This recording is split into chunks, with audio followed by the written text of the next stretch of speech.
नमस्कार. आपल्या सगळ्यांचे महाराष्ट्र सोशल न्यूज चॅनलमध्ये हार्दिक स्वागत. चला वळूया तर एका नवीन बातमीकडे. आजची बातमी.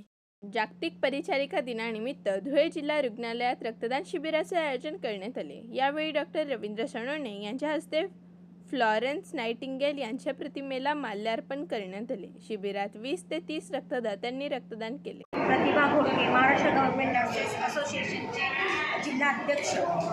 आज आम्ही 12 मे जागतिक परिचारिका दिनानिमित्तचं औचित्य साधून सालाबादाप्रमाणे आमच्या जिल्हा रुग्णालय धुळे येथे रक्तदान शिबिर आयोजित केलेले आहे.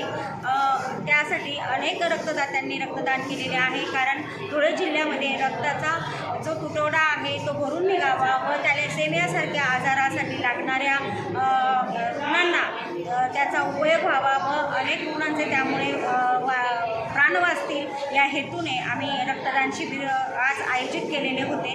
तसेच माझ्या सर्व परिचारिका बंधू भगिनींना परिचारिका दिनाच्या हार्दिक शुभेच्छा. धन्यवाद. बातमी आवडल्यास चॅनलला लाईक व सबस्क्राईब करा व दररोज अशा नवनवीन बातम्या पाहण्यासाठी चॅनलला फॉलो करा. धन्यवाद.